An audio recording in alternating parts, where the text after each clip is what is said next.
Welcome to Cards on Blast. Now, here's your hosts, JT and the Bird.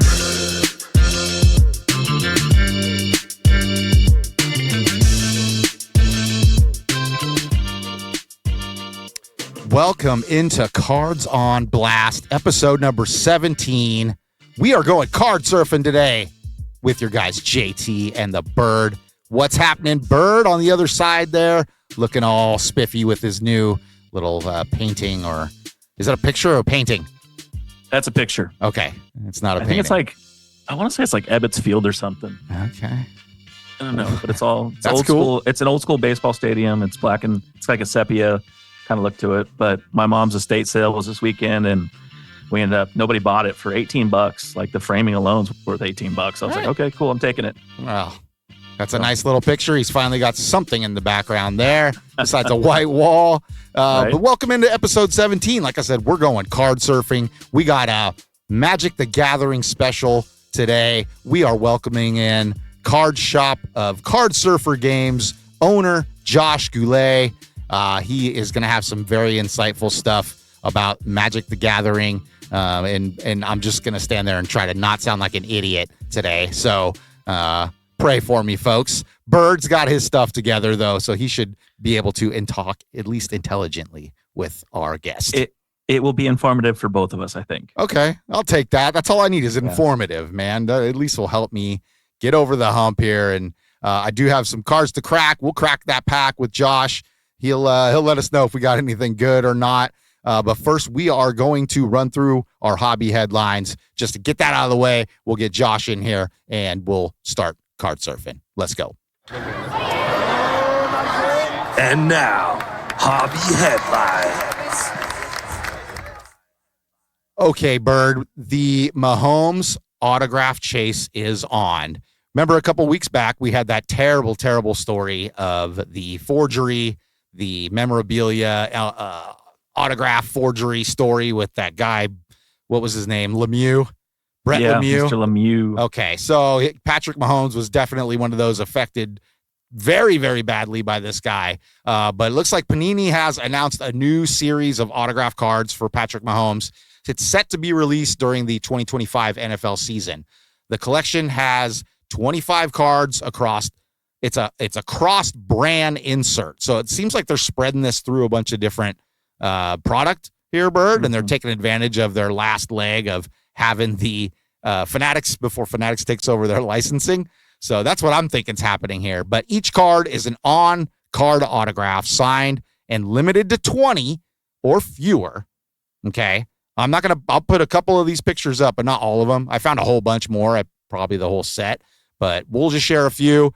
These are from his highlight moments of his career, basically pictures that highlight Patrick Mahomes' career, but they're going to be in all these different products. So you're going to, if you want to chase all these, you're going to have to buy a bunch of different football products. Bird, what do you think of that? Marketing. Actually, when genius? when you first sent this to me, I thought, the first thought that went through my head was, well, at least Brett Lemieux can't screw it up. And then the second thought was, good for Panini for trying to make a last hurrah. I guess. And Mahomes hasn't signed with them in a while, right? Since 2020. Yeah, okay, this new deal marks the return of Mahomes autographing for Panini. Since 2020 was his absence there. I got a lot of respect for Mahomes and what he's done in KC, and I know there's huge fans of him. Like, he's not necessarily my favorite football player, but I enjoy watching him because he's talented. He's damn good football. Even if you don't like him, you have to respect him. So he's pretty much if you're a real fan. Yeah, he's earned that from all fans, sure. I believe. So and he's never done anything outside of football to make you think otherwise, I would say. Yeah, and he's done some crazy stuff on a football field with some throws and weird behind the backs and left-handers and all kinds of things. So he's nuts, man. You got to give him his props. So if you want to chase these autos, be looking in your last leg for Panini having NFL licensing. And then I gets 25 cards. So that's 25 different products you're going to be fishing through. Good luck. Good luck just hitting on one. Absolutely. Yep. Yeah, that would make a difference in your life, I'm sure. I just wanted to highlight some of this. I found this very interesting. It was a post I found I can't remember where this was from because I cut it off in the pictures. Thank goodness we don't need to give them credit. But basically the difference is between some of these really high priced just cards in general, but the PSA 10s compared to the PSA 9s. All right. Yeah. This is very eye-opening here. The first one we got that we'll throw up on the YouTube so everybody can see. It's a Derek Jeter. It looks like a Derek Jeter rookie card, I believe is what this is. $327,636 for the PSA 10 sold. The 9, $4,000. Wow. Yeah, and there's a considerable difference in the population of those two cards as well. Obviously, there's a pop 22 of the 10s and a 633 of the 9s. So clearly a much easier grade to get in the 9 section. So definitely, you can see why potentially there'd be more value. It is crazy that it is that much value more. Right. Yeah, and all of these are kind of like that with the population, obviously, of 9s being just significantly higher than the 10s. So that probably puts the value spot on right there with it. I would assume that has a lot to do with it. This Jerry Rice. Is this a rookie card? What year is that? 86? Looks like 86. That's probably a rookie card. So $80,000 for the PSA 10, $2,000, just north of $2,000 basically for the PSA 9. The Jordan rookie Fleer, $222,000 for the 10, $23,000. It got to be 23, right? 23,000 is not chump change though, and even in a 9, that's pretty nice. Yeah, I'm surprised that one's actually not a bigger discrepancy, but you also see the population of the 10s is actually 328 cards, which is higher than a lot of these other folks have their cards. Right. But I mean, you're not mad if you get a PSA 9 and get $23,000. No, I wouldn't be mad just to have that Jordan card. I don't care what the grade would be. Then we got a Joe Montana rookie going 82,500 for the PSA 10, PSA 9, $2,263. Yep. So big discrepancy there. Who is this right here? Mr. Walter Payton. Oh, Walter Payton. Yeah, sorry. I was looking at the card. I should have just looked up at the PSA grade. There's right there. $64,800 for the 10, opposed to a 9 being $4,500. And then my guy, Ricky, we got his, I think that's an 82, I believe. Tops. 1980. 80. Okay, I have this card. I do have this card. It's not graded, and it probably wouldn't score very well, I'm guessing, by my own standards. But $149,000 for a PSA 10. Boy, I wish I had that one. And only $2,000 for a PSA 9. That discrepancy in population is pretty thick right there, I would say. That's 25 in the 10 total. Yep. I mean, that's crazy. Versus 2,200 plus in the 9s. So obviously people tried to get it graded, but very rare that you get a 10. Sorry. Yeah. Hope the guy grading it didn't have a bad day that day. All right. Now let's jump on the surfing train here. We're going to go with some Magic the Gathering news because we will be bringing Josh Goulet here on pretty soon. We got some new set and product releases for Magic the Gathering. Premier set, Edge of Eternities, August 1st. Now, what is Space Opera? What does that have to do with it? It says it's kind of like a space opera. It's very much what I saw online regarding that is actually kind of like a Star Wars-ish, planets and characters that looked galactic, things of that nature. Okay. We'll find out a little more because that's one of the packs that I have to crack later. We'll let Josh tell us why it's a cool pack. So I got it at his store. So hopefully I'm excited. It's called a collector booster. So it is a higher end Magic the Gatherings pack. So we'll let him tell us a little more about what the difference is between standard and collector packs are. Okay. The 2023 Heroes of the Realm. Looks like that comes out August 24th. I'm not sure what I saw that online on one of my apps that I check prices on. Mm-hmm. I don't know if that's actually a set coming out or if it said one card. I don't know what that means, but I wanted to ask Josh about it. That's why I put it on there. One card, huh? Okay. Mm-hmm. That's all they showed on it was a preview of one card. I'm guessing that's why it says unknown here next to it. But yeah, just okay. We'll check on that. The Universes Beyond, the Marvel's Spider-Man, September 26th. That's pretty cool sounding to me. Spider-Man Marvel themed. The day before my birthday, mind you. That's pretty cool. Yeah, I actually, this is the one when I saw that it was coming out. I was like, oh man, JT is going to like this set. If he likes the Magic stuff that we talk about today, this might be one that you get just for fun to have a collection of some Magic the Gathering. Agreed. I think that would be fun. I'm down to check that out. So we'll have to wait another month and a half for that.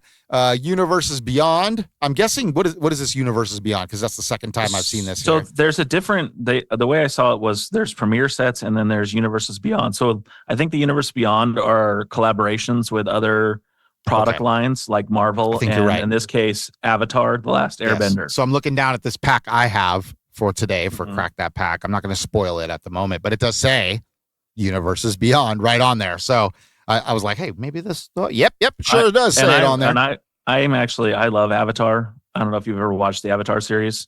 Well, I didn't say it yet. Hold on. We were talking about the Universes Beyond. We got an Avatar set coming out November 21st. Now you can elaborate. Thank you, sir.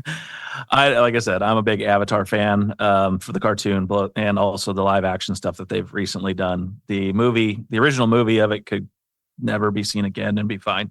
But the cartoon and the newest live action is actually pretty good. Interesting. So if you haven't watched it, that's another anime. I know I got you hooked on Yu-Gi-Oh at this point. So yeah, and I'm rolling through that like a freight train, man. I'm getting through it. I can only watch a few at a time because honestly, like it's the same thing over and over. I know.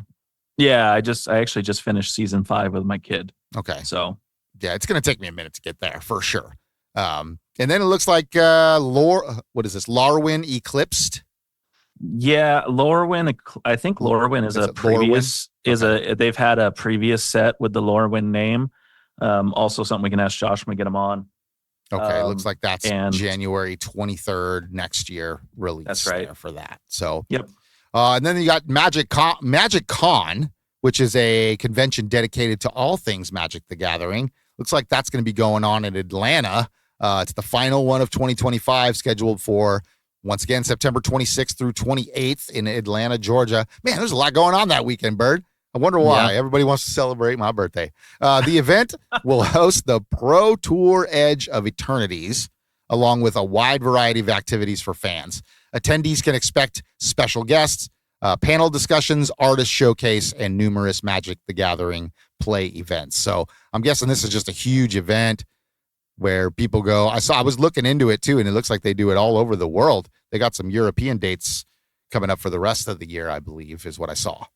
Yeah, I was looking today into the game a little bit, and one of the websites that was, announcing release dates said that Magic is more popular than it's ever been in the 22 years it's been around, or 23 years, I think. I bet. So, but yeah, that's good. It's good the game's growing, and it's always nice to see a game grow and become more popular. Well, on that note, we have reached the end of the hobby headlines. We're going to go ahead and take a little second here and get Josh onto the show, and he'll be able to elaborate much more than you or I, Bird, I would assume, about this topic. We got some questions for him, so give us just a minute. We're going to get Josh in here. We'll be right back.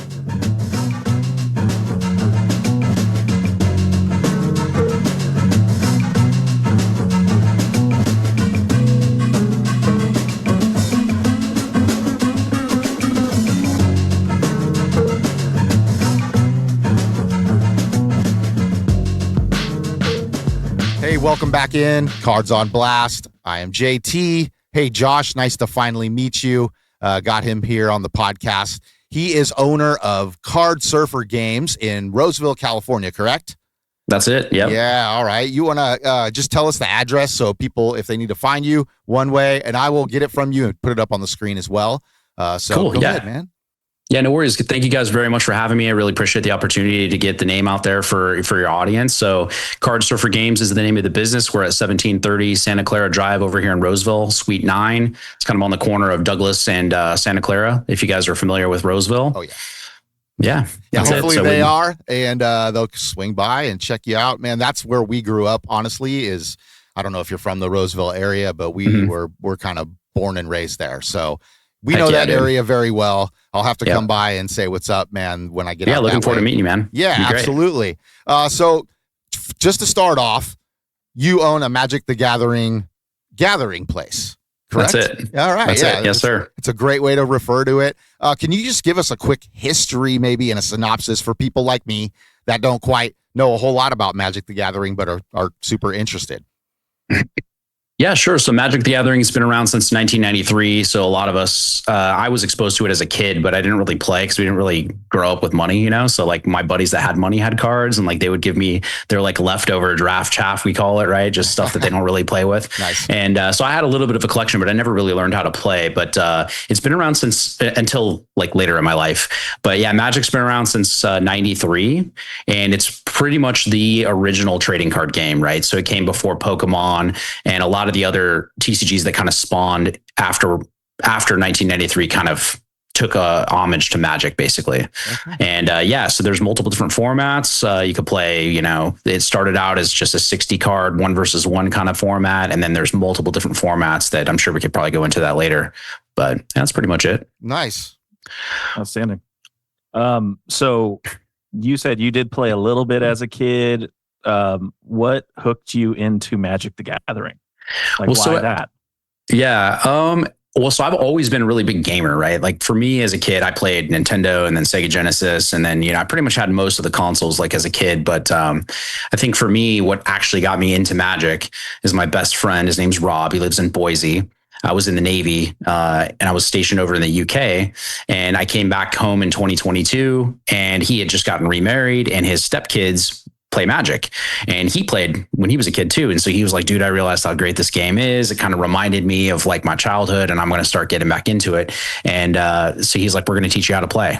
So this is back kind of post COVID era. Came home on leave for the first time. Hadn't been home in a couple of years to see family and friends, and got introduced to Commander.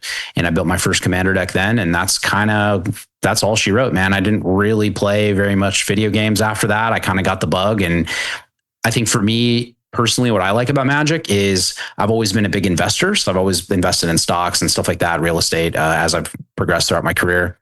And I kind of like the fact that there's a collectible aspect to the game, right? So it's not like you go on vacation with your family, you spend a couple grand, you have some nice memories, some nice pictures, but that's it, right? You just have the memories. Whereas like with Magic, you can have fun and you have a tangible asset that you can then sell in the future if you want to, which is kind of cool. And typically they increase in value as well. Yeah, absolutely. We've been talking about that a little bit, and it definitely plays a part in it. Now you have to excuse me if I do sound a little ignorant with my questioning. It's just because I don't know, and I'm trying to learn, right? And I did have Bird here. Bird, that's what we call him.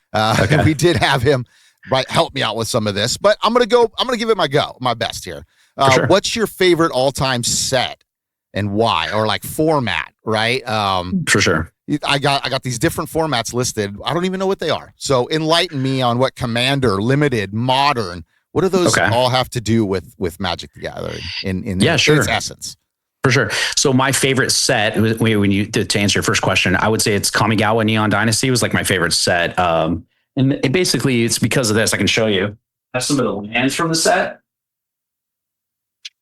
So like, I just really fell in love with the art. I really think the art on these cards are really, really cool. So this is a basic swamp. And I just really liked the artwork on this set in particular, just was really spoke to me. And it was also the first set when I got into the game that was like kind of the new set, right? So it was kind of exciting for the first Magic set that you get into something, and I don't know, it just really resonated with me. And then with regard to like the different formats, right? So as I mentioned before, I started by playing Commander. And that's a 4-player format. So each player has 100 cards in their deck, but you can't have any more than one copy of a card in your deck unless the card specifically states that you can have more than one copy in your deck, right? So it's called a singleton format for that reason. And then Commander's considered a casual format because you'll play with 3 other people, and you can table talk and politics and stuff are encouraged. So you can kind of, like, if one person's taking away with the game and they're just, crushing it, everyone else can kind of team up on that one person to try to like stop them. And so that's encouraged, which is fun. Right. And it makes it a little bit more social in that regard. Whereas like 1v1 Magic, typically you're looking to win, right? You're playing to win. You're not talking, you're not wanting to give your opponent any additional information about what you may have in your hand or anything like that, right? Whereas Commander is totally the opposite, right? It's meant to be a little bit more laid back and casual. Okay. They also have another format of Commander. It's called CEDH, so competitive EDH, and Elder Dragon Highlanders is what we used to call Commander back a long time ago. And then now we just call it Commander. I can get into that if you want. But CEDH is the competitive version of Commander where you're literally playing to win. So there's no like, a lot of the more like fun social things that you would typically see in a Commander game. Like you're not going to really see that in CEDH. Everyone's playing to win. And so that again, obviously would be another 4-player format. And then you've also got, the 2-player formats. You got standard, modern, legacy, pauper, vintage. There's all these different formats of Magic. Those typically all are going to be 1 versus 1 60 card formats. And then the difference between the different formats is what cards are legal in that format, right? For instance, like modern goes all the way back to 8th edition. So every single set in Magic going back to 8th edition, you can use in a modern deck. Whereas like standard, which is also really popular, it only goes back to like the last 3 years, right? So the cards rotate in and out faster, right? Well, they rotate out faster, right? Because so every time there's a new unplayable, basically, is what you're saying. Maybe not necessarily unplayable, but like, they just like, for instance, if whenever the next set, like Spider-Man is the next set that's coming out in Magic, right? So when that rotates in, the oldest set will rotate out. And so if some decks, like we call them meta decks, like, high, like top tier decks that are winning in tournaments, rely on cards that are about to rotate out, that deck may become basically obsolete or like powered down, right? And so then a new deck will kind of emerge as like the meta. And so it's constantly evolving, which is really cool. Got it. Yeah, but like some players don't like it, right? Because you're constantly having to upgrade your deck. Your decks become obsolete quicker, right? Whereas like in modern, your deck can stay like relevant longer, right? Okay. So that's how I would explain it. And then there's a couple of other formats, but in general, that's kind of the 2 main things. And then the last thing I'll say is there's another one called Pauper that we're actually going to start doing at my store because I want to have a nice price point, a low price point for players, maybe new players that have never played 60 card Magic or maybe never even played Magic ever, to be able to get into it. And so Pauper is what we're going to be doing on Sundays, starting on the last Sunday of the month on the 31st. And it's basically all common rarity cards. So commons are the cheapest cards generally, right? And so you could build like a really nice deck, really like a top tier competitive deck for like 50 to 60 bucks, 70 bucks. And you can play and potentially win a tournament with it. And you don't have to spend, $500, $800, $1,000. It out if you're not even sure about it. That's exactly. Good. Thank you. Absolutely. Yeah. I hope that answers your question. Yeah, that was very in depth, actually. Yeah. Maybe it was more than you needed. That's all right. No, it's just it's immersing. It's immersive. The whole thing coming at you at once. It's just like, whoa, there's a lot that goes into this. Yeah, there's a lot. Yeah. And I have to remind myself too that, as a shop owner now, I like live with this stuff every day. I deal with it all day. And so sometimes I have to remind myself that maybe I could tone it down a little for someone who's brand new to the Magic. I'm learning. I'm a quick learner as far as I'm concerned. Sure. Yeah. Cool. I'm glad you brought up the Pauper because I saw your Instagram reel that Thank you, today, and I was like, I was going to bring that up, and I was like, we covered it. All right, we're good. Cool. Nice. So speaking of decks, because I know decks are a serious thing when it comes to both Magic players, Pokemon, all the different TCG games. Like the deck is everything, and I know, like you said, people spend thousands on their decks to make the deck, right? Yeah. So what is your current go-to deck, or in this case, I guess maybe favorite archetype to play? And I when I say archetype, I'm assuming there's different, like in Pokemon, I know there's grass and fire and all that stuff. Well, in Magic, I'm assuming there's those kind of types as well. So could you tell us your favorite deck and maybe like what are the different archetypes and which one's your favorite? Yeah, I don't know if I could probably recite all the archetypes in Magic off the top of my head, but in general, like you're going to have like control decks, you're going to have tempo decks, you're going to have, aggro decks, which like an aggro deck is basically just trying to get as much like board presence, like as many creatures or, fast. Think about being like get as many creatures on the board as quickly as possible to try to just overwhelm your opponent where they can't really respond before you just kill them, right? Because generally in Magic, right, in two-player Magic, you have 20 life, and then in Commander, I should have mentioned this earlier, you have 40 life, right? So if your opponent can get you down to 0 life before you get them down to 0 life, you win, or your opponent would win, right? But so my particular favorite deck, at least in Commander, I just recently started playing other formats. Actually, I'm pretty much a pure Commander player until just a couple weeks ago. But in Commander, I play my favorite deck is the Commander is called Kelsian the Plague.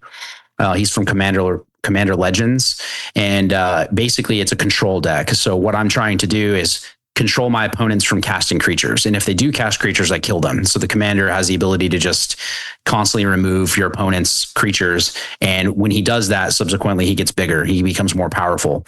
I like the mechanic because as a gamer, as a video gamer and computer gamer, which is mostly what I did as a teenager and in my 20s, I liked always playing like RPGs where I would have like a ranged weapon, like a bow or, crossbow or stuff like that. And so the actual character, my commander, is like an assassin with a bow, like up in a tree, and you can literally tap him and he deals 1 damage to any creature on the board. And then there's a mechanic in Magic called Death Touch where you can like equip like equipment to him, like that gives him Death Touch, which means like even 1 point of damage will kill anything that it hits. And so it's very oppressive, which I don't know if it says anything about my personality that like my favorite deck is one that just freaking makes people not have fun. But I don't know. That's the one I like. I think my opponents, my friends that play with me probably don't really like playing against it. So I usually only play it once, whether I win or lose, and then I put it away for a week or whatever, so that we don't constantly have that same deck experience, That's funny. Nice. I love it. You got any new tips for returning collectors trying to evaluate trades or like build a collection, even build one? Yeah, I would say, obviously, for those of you that don't know, maybe you don't know, TCG Player is a great resource for that. So even as a store owner, we use TCG Player market price to basically figure out the value of stuff, right? That's how we base all of our pricing on in our store. So I definitely recommend. They have a great app on iOS and Android, TCG Player. I think it's literally called the TCG Player app. It has a camera. I just got hip to it from Bird. Thank you so much, Bird, by the way. Exactly. It's great. It's got a camera. It'll tell you exactly the value of the cards. Now, might have to have a little bit more knowledge to make sure that you're picking the correct set or whatever. But generally speaking, it's going to be pretty close. And that's a good starting point for people just trying to value their collection. Another thing, too, is you could always call up, a game store, especially a game store if they have like a card sorting robot, which is kind of the new thing. We have one. We would have the ability to potentially help customers with that. If they're like, hey, I got some cards, maybe I'm new or returning to the game. It's been 20 years, 50, who knows, right? And hey, do I have anything good? You could bring it to some store like us. We could run it through our machine and we could say, hey, here's the value of it. And, if you do want to, sell some of your cards, we would obviously be happy to buy them or trade. And then, the TCG Player app. There's also apps called I think Mana Box is really popular. There's also another one called Card Castle. Mana Box is one that I see a lot of my customers use, and you can do kind of the same thing with like the TCG Player app. You scan your cards and it'll just add them to like your library, right? And it'll tell you like a running total. Hey, this is the market value of your collection. It's very easy to use. It's free, or it might be paid. I actually, it's free. Is it free? Okay, Yeah. Okay, yeah. I don't actually use it, but I definitely recommend that for customers, especially new players. Yeah, I feel like those kind of apps are just going crazy lately. Popping up. I think Mana might not be as quite as accurate as TCG, but it does give you pretty close, and it's faster than TCG's app actually at the scanning portion. TCG that might be good. Yeah, TCG struggles a little bit with certain times depending on the background. Yeah, your card on. Mana is really pretty good about it. Nice. I'll have to try it actually because it's not bad. It's really not. I think it's an easier scan than TCG gives you. Okay. But, TCG is kind of the marketplace for, all TCG games. So yeah, that's cool. I'll have to check that one out because it's been a while since I've used Mana. Is it Mana Pool? Mana Box. Mana Box. Yeah. Sorry. No, good. There's so many names of card stuff, I get them mixed up sometimes. Yeah, it's nice, as a collector, it's, you're always trying to find something that's much easier to, whatever's the easiest usage and also gets you accurate numbers, Yeah. Like I use price charting sometimes for sports, and people get mad and go, no, that's not a good one. I'm like, well, but it has the eBay sales, and I don't care about anything but the eBay sales. I don't look at the number they have. I look at what eBay just sold things for, and I'm like, okay, that's about where it should be. Very cool. So would you consider yourself more of a collector, a player, or somewhere in between? That seems like a very hard question. That's almost like asking a guitar player, like, hey, how many guitars do you need, man? Right. Yeah, I would definitely say somewhere in between. I mean, I like every time I started off as a player. I think that's how most people start, at least in my experience. I started off as a player, and then as I grew my collection, I kind of liked having a bigger collection, and I liked getting some of the more fancier cards, because Magic is one of these games where you can get a $5 version of a card, but then there might be a $200 version of the same exact card, does the same exact thing. It just looks cooler, or it's rare or serialized, or right, stuff like that. And so sometimes, like, if you're just like, hey, I want my deck to be as cool looking as it can, even though it doesn't do anything different, some people want to go for that. And in that regard, you definitely can easily become a collector, because you can also, use them in your deck. I would definitely say I'm still more of a player. I have started to build some of the higher end cards as like a collection. I have started to build a collection as a store owner. Obviously you have access to more cards, so it is a little bit easier for me to do that. But and that's the main thing with my store. Like, I wanted to gear it towards the player. Like, we get a lot of folks that come in and they're like, hey, would you like to buy these slabbed cards? And I'm like, they're cool. Like, they look cool, but most of my customers are all players, right? We have some collectors. So it's just like, I don't really know how well those would move. And I'm still pretty new, I've only been open a couple months, so I still have a lot to learn, but you're definitely catering more to the player. Yeah. Which is cool. Exactly. It seems like that's what people want to do, get together and play and have a good time. Absolutely. I agree. Yeah, for sure. Joe, did you have another one? Or JT? Sorry. Let's see. I have a list of questions, so I have to go down here. No problem. I mean, you kind of went over it, but what makes cards more collectible versus playable? There's, like you mentioned, common is the cheapest type of card. And then, through my little bit of knowledge I've had through this process, I found out that Mystic is kind of the card that you're looking for.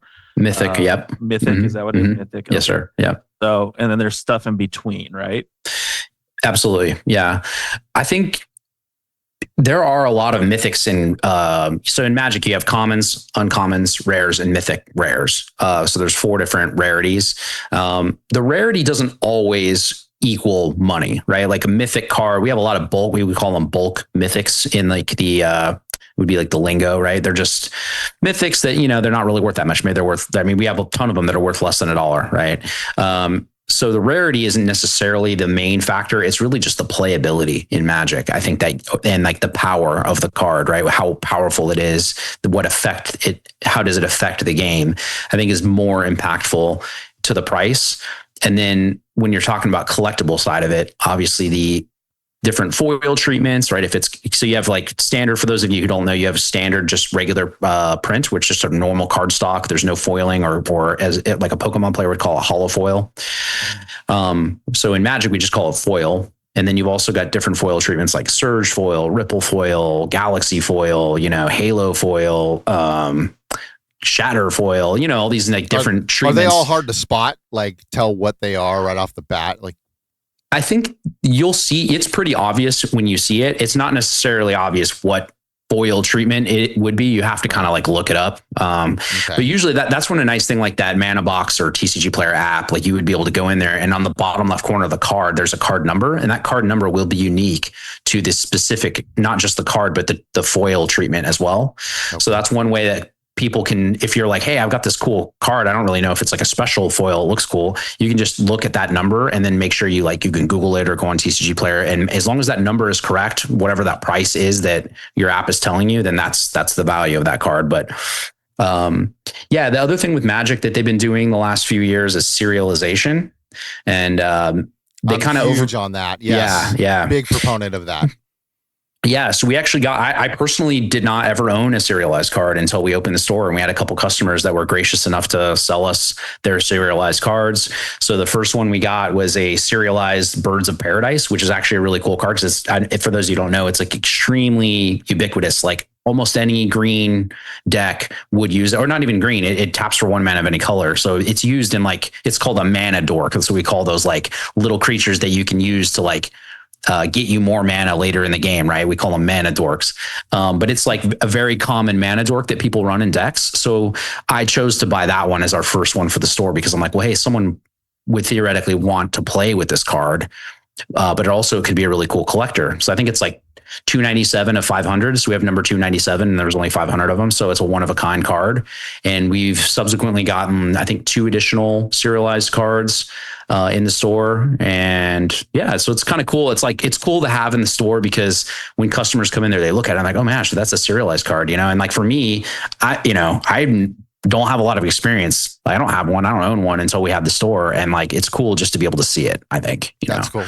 Yeah. Yeah. It's that much more to it, you know, and I'm a big proponent. If you ever listen to any of our previous shows, if you, they for sure know that I'm a big proponent of serializing all kind of parallel-ish cards and give them more of a value, maybe even bring value back to a base card since people seem to just kind of throw them away. All right. Any tips or like advice you would give if I was coming into Cardsurfer to play Commander? I'm guessing am I speaking the lingo correctly here? Yeah, you got it. That's it. Okay. Yeah. Step number 1, accomplished. What advice would you give to me for like stepping in there for the first time to not be intimidated or overwhelmed? I would say maybe even more than anything. Absolutely. The first thing you're going to need is a deck, right? So what we would do in that case is I have lots of, we actually Magic or Wizards of the Coast, they create products specifically geared towards newer players. They're literally called starter commander decks, right? And we would just grab one of those off the shelf. I would just sleeve it up for you. And I mean, we do this for other customers. You don't really have to spend money if you're looking to just say, hey, maybe I don't want to make a $50 to $100 investment in a deck. I don't even know what this game is. Maybe this isn't for me, right? We would just sleeve up a deck for you. We actually have a sleeve deck just ready to go at all times, ready for a customer to just borrow. We just hold on to their ID or whatever, right? Loan it out to them and just sit down with, if one of the employees could do it, we would sit down with you, teach you the basics, or just get in a game. Our customer base, at least at Cardsurfer, is very new player friendly. And I try to promote that as well, not only to the people playing, but we actually have a dedicated time on Sundays for new players specifically. It's geared toward people that want to learn how to play Commander. And with Final Fantasy, there was a lot of folks that were Final Fantasy IP, like, you know, fans, and they were like, hey, I love Final Fantasy, but I don't know anything about Magic. Like, how do I get into this? We've had a couple customers come into our store and they now play every week because they walk through the door. We got them a deck, and like our community really, I'll be honest, was the ones that really embraced them and said, hey, that's cool. You're new. Like, we'll teach you. No problem. Right. And so we promote that in the store. That's the culture that we're trying to build. We're not trying to be sweaty, you know, just play to win every game kind of environment. There's a time and place for that. Our Commander nights on Tuesdays and Saturdays, at least for now, we might be switching to more of a competitive oriented Saturday, but right now they're all casual, and we encourage new players to come. And so for you, yeah, I would sleeve you up a deck, or just give you one of our decks in the back and kind of sit down with you, or just get a play group together and just say, hey, this is, you know, our new player. Here's the deck he's playing, like help him out. And we've had a lot of people that have never played come in the store and learn how to play Commander. Nice. Yeah. A little follow up to that. Can you, Sure. This is off the top, Bird. Okay. Don't be reading the notes. You're good, man. Do you, boo? All right. I see how it says like Universes Beyond on this pack here. Now, Sure. Are you able to play any kind of themed deck against any other kind of themed deck? Is that a possibility? Yeah. It is. That's really cool. I mean, you can play, cool, like you said, Spider-Man or whatever, and Marvel has one coming out. I'm actually a huge comic book fan, so there you go. That kind of speaks right to my realm. I think I might have to... You let me know when that comes in, by the way. I'm coming to get that. And then maybe... It comes on the 26th. All right. It's releasing on the 20th of next month. Even if I don't learn to play, I find that enticing enough. Yeah, just come in and just collect some of the packs, or, you know, buy a box or something and just sit on it and see what it does. No, I'd like to come and at least learn how to play. See if it's, for sure, you know, see if it's for me. I'm sure I can learn it. And, but yeah, if you got something I can use, you'll see me in there pretty soon, I'm sure. Absolutely. We'll take care of you, man. Thank you, Josh. 100%. Nice. Yeah, he's been. As soon as we found out the Marvel Spider-Man was coming out, he got excited. He's like, "All right, I don't know anything about it, but I like Marvel." It's kind of like me a little giddy. you and I had the discussion. Dude, Final Fantasy came out with me. That's when I started like really peaking again. I was like, "Oh, Magic, Final Fantasy. Okay, good crossover. I like it." And I bought a booster box. I paid way too much for it, but thank you, GameStop, you jerks. But but it was cool opening it and getting that nostalgic feel of opening something that you're like, man, I remember all this stuff because Final Fantasy VII was my game. That's awesome. PS1, I think, right? I think PS1. Oh God, I've known this guy since I was 11. Okay, I've had to sit through many a Final Fantasy game. I put in over 1,000 hours on that game. Definitely played a lot of it there. Are there any so you've had Commander? I mean, I know you've been on I can't talk. Open for a couple months. Are there any memorable Commander stories from your game nights there, like where people have done something crazy or had like a crazy win, something like that? Not so much that I can really recall off the top of my head. I do remember you mentioning this as a talking point. I mean, I've had a couple of memorable games in the store where like people will play like one card that just completely shuts down your entire deck. And I have a friend named Nick. I'll just quickly. We were playing just a couple, I think it was like Tuesday night it was Saturday night, this last Saturday night. And he has this one card. It's called Maze of Ith. And basically what it is it's a land, but it doesn't make any mana. It literally is just there to prevent combat damage from one creature. So like I have my entire deck revolves around getting one really big creature that can just alpha strike you and just take you out and very quickly. And he'd just be like, "Oh, cool. You're gonna swing that at me? Oh, cool. Yeah, I'll just tap this and it does no damage." And I'm like, "Damn it." And I had no way of like really doing anything about it. So I had to adjust my deck to be able to remove a land. I have a couple pieces in there that can destroy a land. And it was a lot more funny. It was probably one of those you have to be there moments, but I haven't honestly had a lot of time to play. Really, I'm just grinding so hard. But yeah, I think I'm sure there's a lot more memorable moments that the customers are having for sure. Well, yeah, it says here you were in the Navy. I want to thank you for your service. My son is in the Navy right now. Yeah, he's actually at Camp Lejeune right now doing his combat training. I get FaceTimed all the time with, him standing in the gun range there, just like smiling. So I do appreciate, we are a military family from where I come from as well. What made you want to get into the card trade game? Like that's awesome. I commend you for all of it, but that's it's quite a kind of a shift, I would say. It is. Yeah. I don't know. For me, I did 22 years in the Navy. And when I got out of the Navy, I was like, I did get to take a brief stint as a manager at Tesla because I thought, this is gonna be such a cool company. It's like, in the fabulous, whatever they call it, whatever they call the top 7 companies, tech companies in the stock market. And I'm like, oh, this will be cool. They're going to have this awesome culture and it's going to be amazing. And I worked there for a few weeks and I was like, dude, I'm not going to say anything bad about it. It was just way more busy than I was really expecting. And I was working just, 10, 12 hour days and then having to come check my email for another 2 or 3, 1 to 2 hours at night. And I was missing all my kids' stuff. And because I have 2 children and my wife, and I'm like, I already did this stuff. I already did this being gone thing in the military. And it's like, I don't really want to do that again in my 40s. I'd rather look to do something else that I actually enjoy. And if I am going to have that kind of time away from my family, I'd like to at least be doing something I can enjoy and find value in. And so I just started selling online. I just started selling on TCG Players, how I started. So I just went to, there was a guy selling a pretty big collection on Facebook Marketplace in Lodi. I drove down there. I got an insane deal. And I remember thinking to myself, and for those of you that are thinking about collection building, I know as a store owner, of course, I would want to say buy packs from me, but honestly, the best way to do it is to go on Facebook Marketplace and find somebody selling collections and buy there. Because you might not get every card you want or whatever, but you're going to build a collection for way cheaper than trying to buy it through any store. And I highly recommend that. And I remember going through this collection going, oh my God, I got I priced it all out. I had $2,000 worth of cards for $500. You can find deals like that. Right. And so once I saw that, I'm like, well, shoot, I could sell these on TCG Player. And, I had no idea what I was doing at the beginning. And then, just kind of grew from there. and I enjoy it. It's something that, because I play the game, I just like interacting with customers. I like having a place that they can come and get an escape from the day-to-day grind, right? Like everyone that comes in there generally comes in happy and they want to be there. They want to play.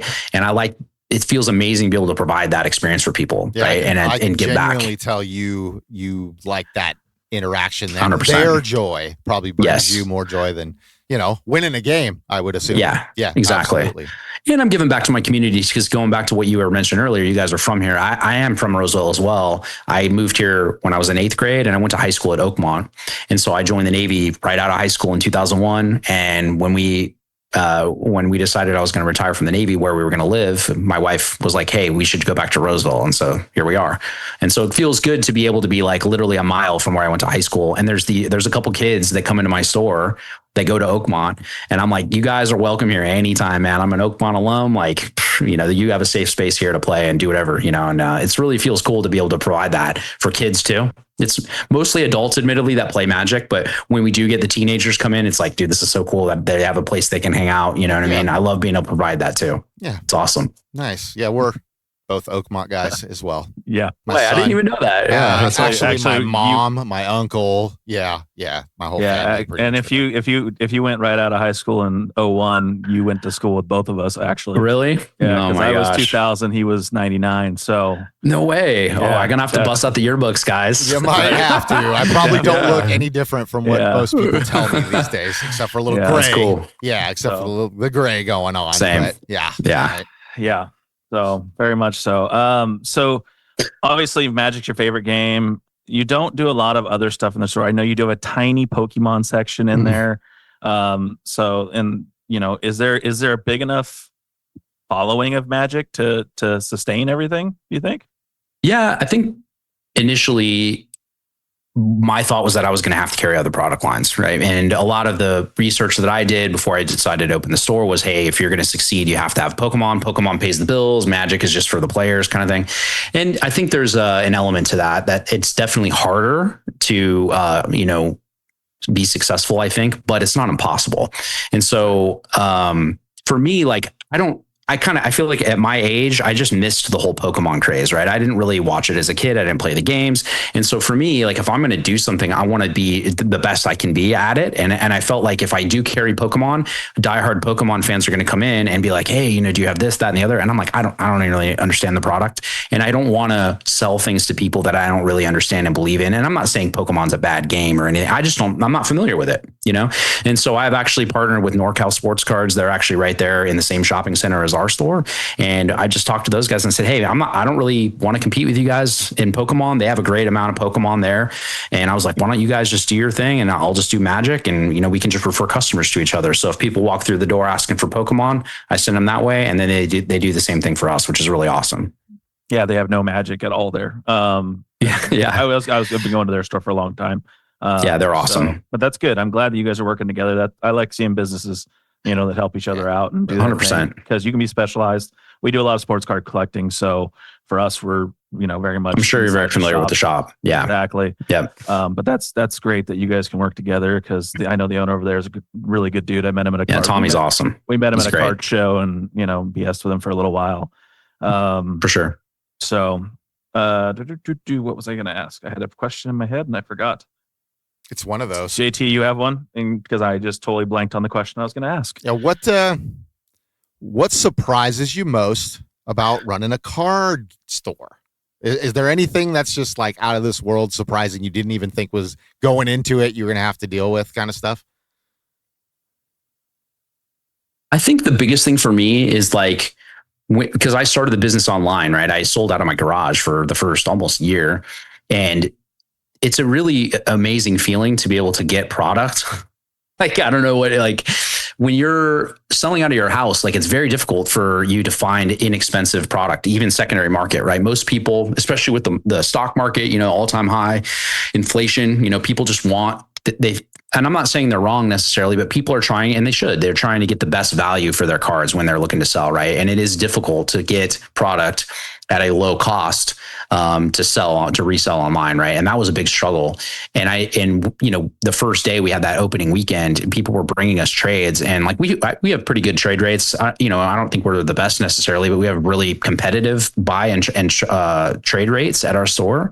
But people like just bring you stuff, and they're like, yeah, I'm cool with 50% cash. That's great, sure, no problem, right? And you're like, wow, I used to have to pay way more than that to get the same amount of quality product. And so I think that was kind of the biggest surprise to me. The other surprise to me that I really like is you become friends with your customer base, right? They come in, they enjoy interacting with me or my employees. They create new friendships in the store, and then that becomes kind of their store. And that is an amazing feeling, because people don't really care about necessarily getting the highest trade rate or whatever. They just want to support me, and they want to support the store that they go to. That is a really big surprise that I guess you just don't even know that it exists until it happens. And you're like, wow, these guys are basically supporting me and like making sure that I can stay open, because it's like a mutually beneficial thing. They're willing to buy stuff from me, trade stuff to me so that they have a place to play. And I just think that's like one of the biggest surprises for me, is how quickly that grew for us and how quickly I've become friends with a lot of my customers and how loyal they've been to us. We're very grateful for it. I mean, I can't say anything else about it, man. We have an awesome customer base for sure. The community is awesome. That sounds for sure. That sounds like a spot I want to be. So yeah. Yeah, definitely. You're saying tough to get product kind of thing. It's crazy because I just saw a story today, and this is sports card related, but not necessarily, same principle. You still got to get cards for these local card shops and whatnot. And these guys said they got 23 Logo Man NBA cards, right? Which are supposed to be tough. And everybody's like, oh my gosh, these breakers getting all these cards, the breaker boxes. Mm-hmm. And they're like, we opened 72 cases of cards. And I'm like, where the heck did you get 72 cases of cards? Oh, like a local card shop would kill to get a quarter of that. Right. It's like, man. Yeah. But it shocks that these, that was kind of a follow-up was like, what do you think of the whatnots and the fanatics and things of that nature where they're doing all this card breaking? Mm-hmm. Does you think that helps the shops? Think that hurts the shops? Is it mutually beneficial because of, cards are being exposed to people kind of thing? Yeah, I don't really know if I have much of an opinion on that. I do understand what whatnot is. I do watch it occasionally and just to see what's out there. I don't know. I think that whatnot is definitely good because it exposed. I mean, I actually have a friend, I can speak to this specifically, who used to play Magic. He has a collection from probably the early 2000s. And he's like, dude, I find myself on YouTube just watching pack opening videos of like Pokemon and stuff. Addicting. Yeah. And it's like, so it's interesting. Like, I'm not huge on that. I'm not saying there's anything wrong with it. I just don't really have the time, and we crack enough packs, you know what I mean, in the store. But I've found that interesting that my friend who hasn't played, TCGs in 20 years, probably 15, 20 years, is like, just finds that very satisfying to watch. So I think it's cool. It definitely fulfills a need for some folks. Maybe they don't want to spend the money and they just enjoy watching the reaction, I'm not really sure if it hurts or helps. I think it probably hurts stores because, there's just less product to go around.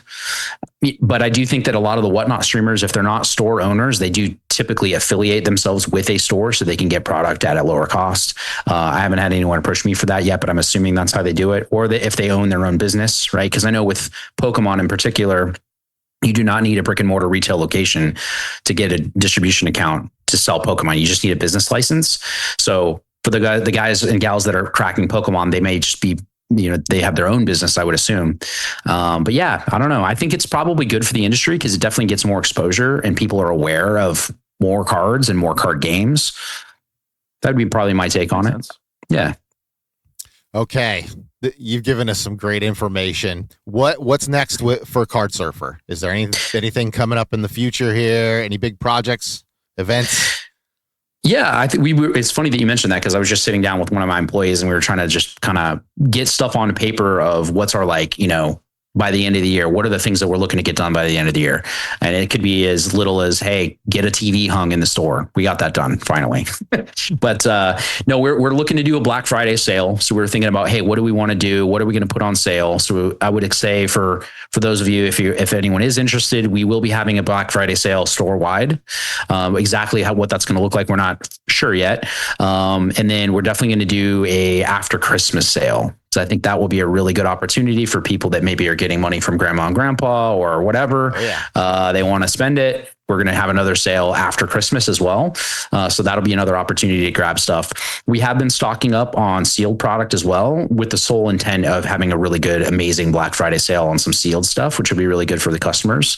And then with regard to events, I think, as I mentioned before, we're really excited about bringing Popper to our store on Sundays, because as I said, we have a lot of folks from, different backgrounds and stuff and different buying power, right? Not everyone can afford a $500 deck or $200 deck, but hey, you might be able to afford a $50 or $60 deck, and it could be very competitive.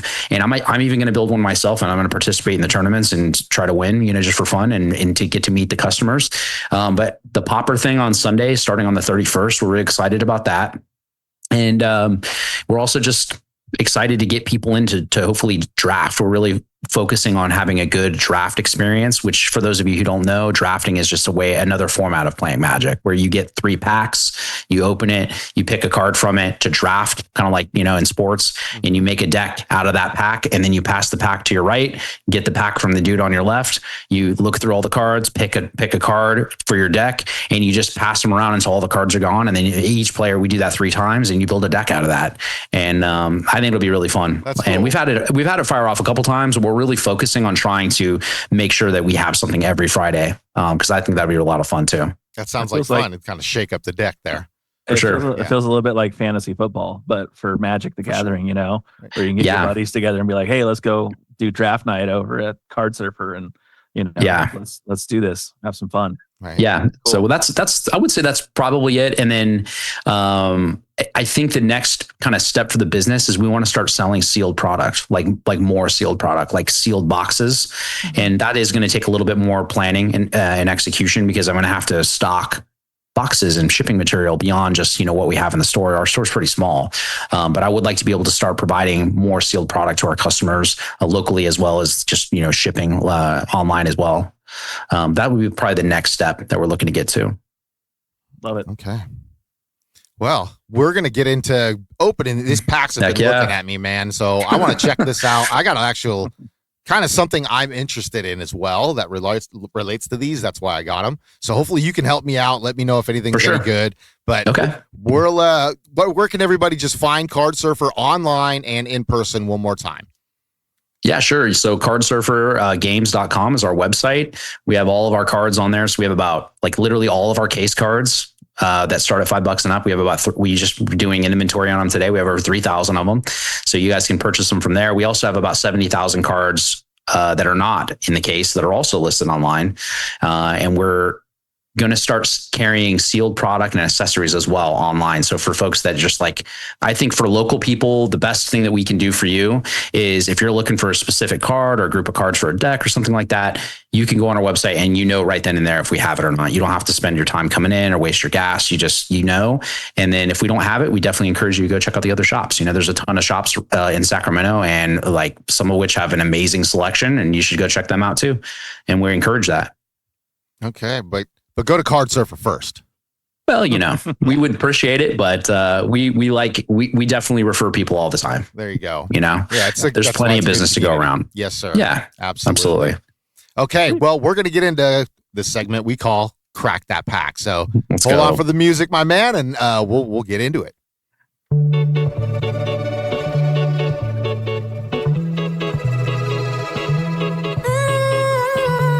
Time to crack that pack, where we open a pack live.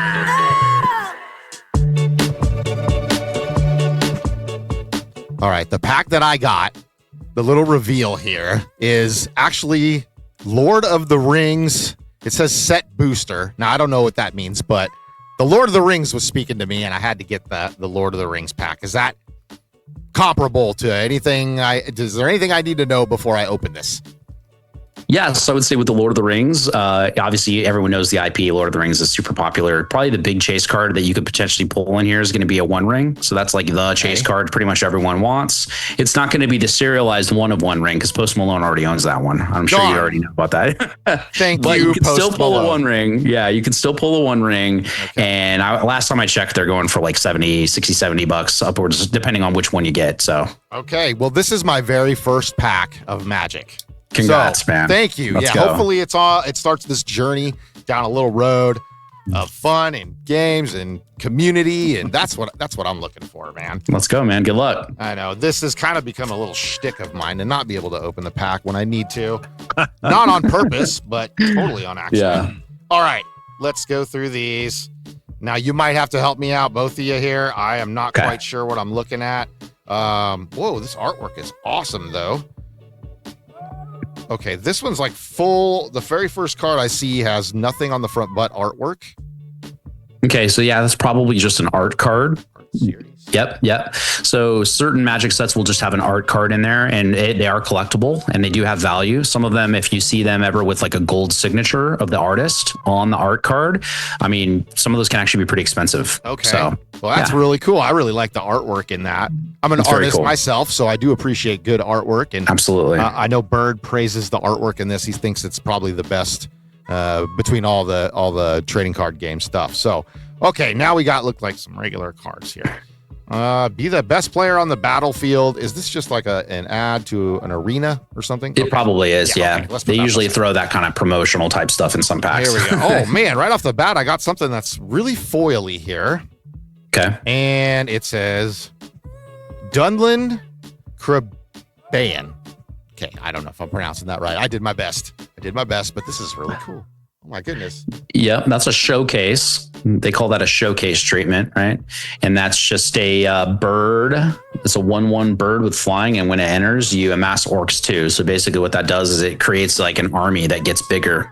Whoa. It's kind of cool. That sounds cool. Yeah. Yeah, I like Creates an orc army for you. birds are my friend, so what can I say? They always seem to pop up. Okay, I'll go through some other stuff. Some Galdradic of oh man, these words are a little bit Yeah, tough have fun with that for one. a new player. Yeah, we're gonna share these on the YouTube. We kind of flip the screen around, everybody can see. But for you to get your idea, I don't even know if you can read that, brother. Man, it's Looks like Galadriel, maybe. hey, that sounds good to me. I like the sound of that. I'm not sure. I'm gonna have to bring these into your shop. You're just gonna have to tell me. The Gray For sure. Heavens. Okay, I can. Gray Havens, yeah. Havens. Yep. See, I mean, I think that's so, not yeah. Easy ones. You're fine. All right. Yeah. Legendary Land. So this is a land card. I heard you talking about those earlier. Is that like a playing surface? Will it boost other cards because you're playing on? Is that kind of the realm I'm getting in here?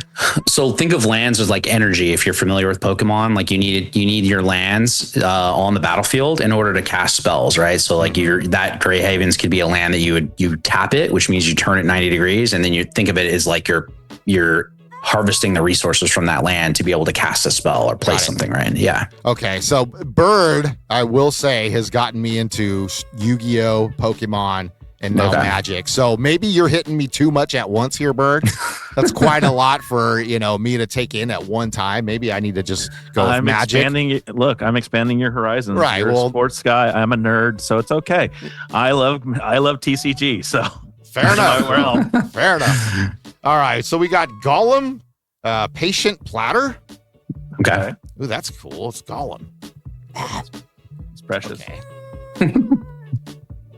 Samwise the Southherd. Okay.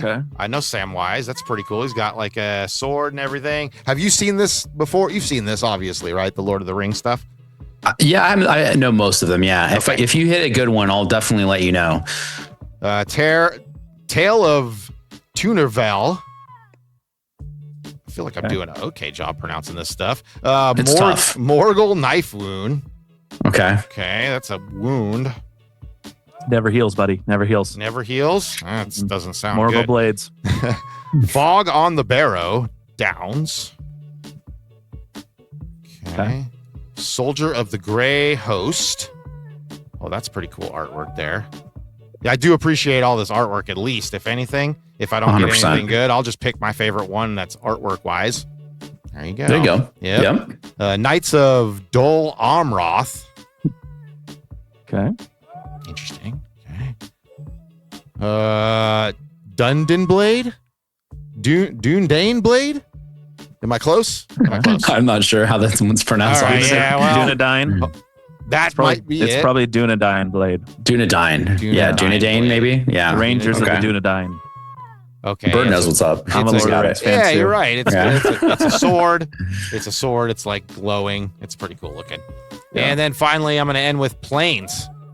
The plainest card I could get, apparently, is the last one. Plains. Yeah. So that's your basic land that you get in that pack, right? Okay. So Okay. you could use that in one of your first decks, man, to cast spells. And how You many need more Lands are cards am I going to need to actually play a game? So if you want to play Commander, you need 99 other cards. Well, basically you need a deck of 100 cards, but 99 and then a Commander. And then your Commander can just be any legendary creature in Magic the Gathering.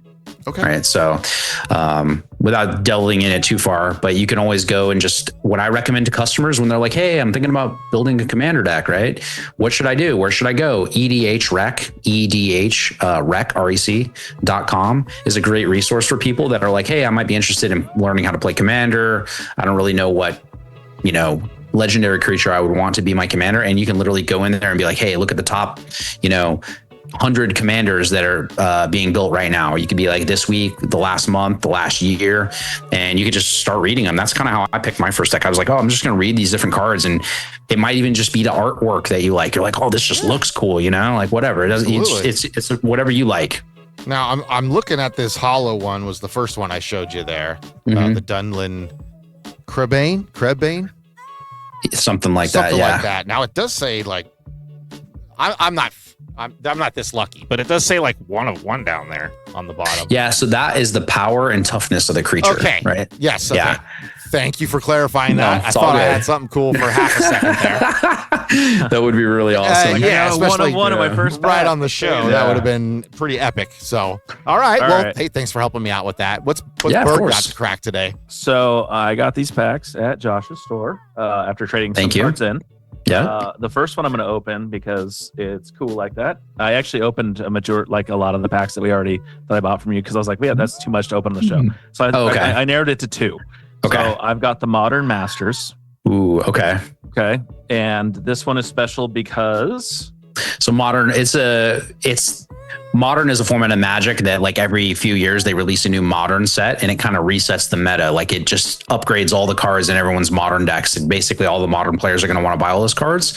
So they tend to be pretty powerful and specifically in the modern format, but there's also really great staples in there for, Commander and other formats. And it's cool because it's old, right? That's a 10-year-old product still in the pack, which is pretty cool. Wow.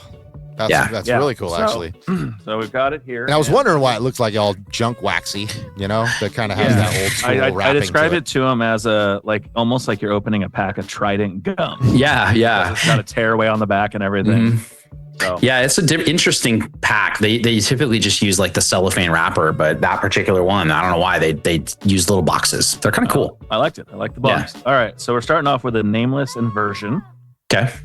We've got a Sun Lance. We've got a Rampant Growth, Very useful spell. Aether Snipe, Raise the Alarm, Scuttling Death, Gnarlid Pack, Goblin Fireslinger. Whoa, watch your mouth. Hey. Sign in Blood, Okay. Kite Sail.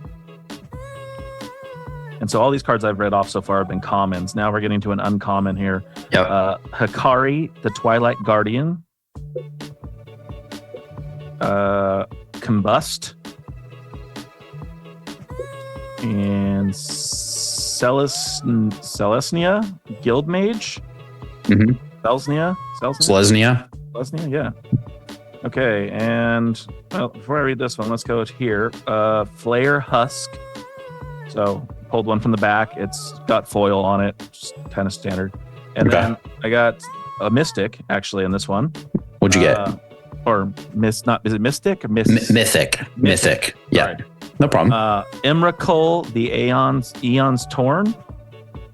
It's 15 of 15. Dude, okay, that's a huge hit, bro. So Emrakul, I'm looking for you right now. So Emrakul out of Modern Masters 2015 is, where is he? That's like a $20 card, man. Okay. Yeah, that's a really nice card too. That's very, very, very powerful. So there you go. I saw the 15 of 15 and I knew, I was like, oh, this is pretty good. It's a big boy. It's a big boy. All right. Awesome. Congrats, man. That's a nice pack. It's coming back to you at some point here. So you know, it's good. It's good that you got a hitter. So then that way people will be like, oh, maybe we have to go to Cardsurfer and try to get a pack, you know? Now, the second pack I have to open is, and I'm going to have you explain this because for sure, you know, Modern Masters is a standardized pack basically. Now there's a secondary type of pack that Magic does. And this one's called the Edge of Eternities. It's the newest set that's came out. It came out August 1st, I think. Yes, that's correct. Okay, but this is called a collector booster. That's right. And so that's what that looks like. Yep. And why are these special compared to your standard pack? For sure. Yeah, collector boosters are great. Even if, like, let's say you're not a Magic fan or maybe you don't know a lot about the cards, they're great because they're investable, right?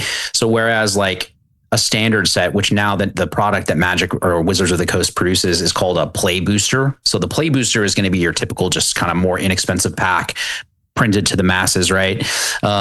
Collector boosters are printed once, right? They're printed once. They have one print run and that's it. They don't reprint them. So they tend to hold their value really, really well. And obviously, as you guys know, when people are destroying the product to rip it open to collect the cards, right? There become less and less of them every day, right? And so collector booster boxes are a great way for, even if you're not a Magic player, you're just interested in investing in collectibles in general, you could just buy a collector. That's what I did for a while. I just bought one collector booster box of every single set that would come out. And generally speaking, not always, but generally speaking, they go up, right?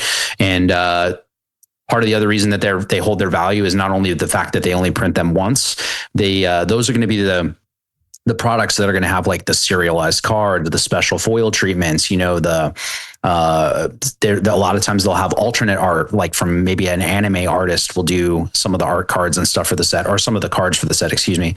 And so they tend to hold their value a lot better. Okay. And that's why they cost more. Okay. Got it. All right. So I know there's like a trick with these when you open these packs to figure out they like have a certain amount at one way and then the good cards are all in the middle or something. I can't remember. I can't remember if the rare or mythics are at the front. I think they're at the front on the collector booster pack. So you'll have like an art card or like something, and then typically you might get a hitter right away. I can look it up for you if you want. Oh, I was just wondering. Okay. What is it? So I know C means common, U's uncommon, R's rare, mythic is the M. What does an E stand for? E, like in the bottom corner of the card? Yeah, the bottom corner of the card. I'm not sure actually. It's on the back of a token, or token artifact creature, but it's Tezzeret Cruel Captain. It's an emblem card. Yeah, that's it. That's what it stands for. I read more into the card before. That's okay. So, okay. Yeah, because I was like, okay, what's this? All right, so we got Weft Blade Enhancer. And we got Perigi Beckoner, Drix Fate Maker. He's doing better than when he opened a pack of hockey cards. I am, because Canadian's hard. Yeah, it was. So Embrace Oblivion, Sky Stinger, Pulsar Squadron Ace. So that's an uncommon. Molecular Modifier, also an uncommon. Monoist Sentry, where that is. Okay. Broodguard Elite. Okay. And then I got a land, a mountain, and that is, looks like it's got foiling on it. Does it have little dots in the foiling? Like little circles? No, I don't think so. So if it had the little dots, that'd be a galaxy foil, which is like the special foil treatment for this set. Okay. All right. So now we're to the rares. We have Coral of the Void. Okay.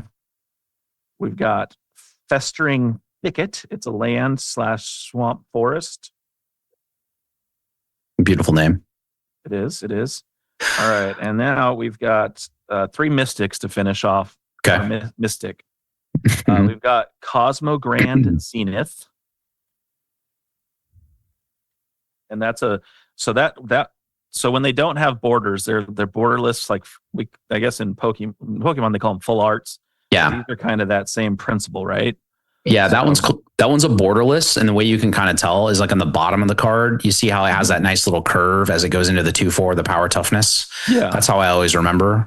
And they do extended arts as well, but that one is a borderless. Okay, and that's a good hit, man. That's like a $19 card. Wow, look at that. Yeah, and it's a really good card too.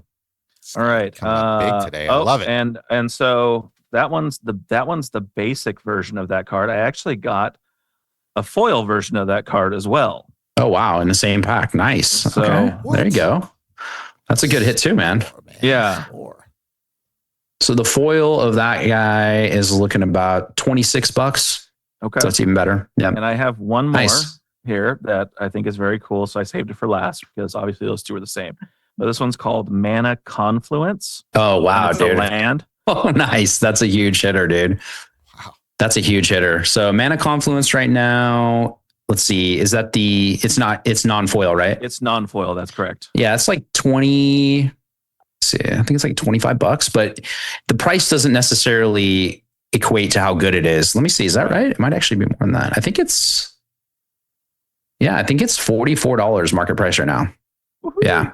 And that's a really good card too, because you literally, like, if you're playing in a multicolor deck where you have more than one color, right? You can tap it to add 1 mana of any color for just 1 life. So it's a really, really powerful card. It's really good land. It's a good pull. Well, there we go. There you go. Congrats, man. I got nothing but good hits at Cardsurfer Games. Wow. You guys should all go there. There you go.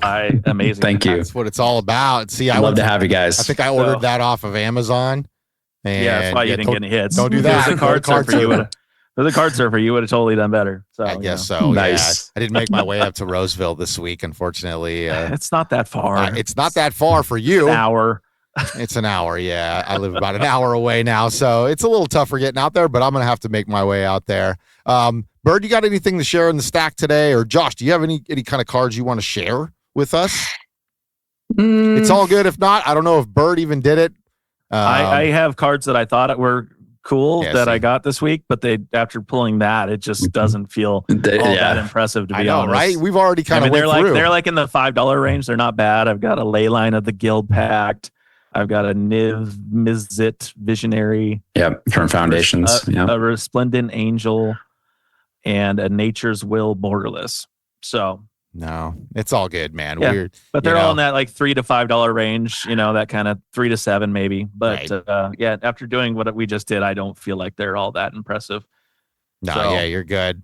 No, but Josh, you've been awesome, man. We really appreciate your time. We'll just go ahead and we'll scrap those for this week, Bird. We'll come back next week, definitely sharing some more stuff out of our stack. Josh, dude, Cardsurfer Games. One more time. Give them the info, my friend. The plug. All right. Yeah, guys. Cardsurfergames.com is going to be the best way to find out if we have what you need. You can always come into the store. We'll teach you guys how to play the game. We'll walk you around, get you whatever you need for your deck, get whatever singles you need. We also have 32 seats for you to come chill out. And if it's hot, come in here. We always have the AC cranking and cold sodas. So come play and make some new friends. We'd love to meet you. That's what it's all about. Yes. Cardsurfer Games. Josh Goulet, thanks for coming on with us. Bird, you tell them where they can find us now. Well, of course, you can find us on YouTube because that's where you want to see all of our wonderful faces today. That's right. Excuse me. And all the cards we, pull and, whatnot. Also on Instagram and X. We're also on Amazon Music, Apple Music, and Spotify. So come check us out. If you haven't seen the show, you're missing out. We have great guests like Josh, and, we're just looking at better and better. That's right. So if you can't find us all, you ain't been looking hard enough. Get your eyes open. Let's go. Hey, thanks for chilling out. Cards on Blast, episode number 17. One more big thanks to Josh Goulet for coming out from Cardsurfer Games.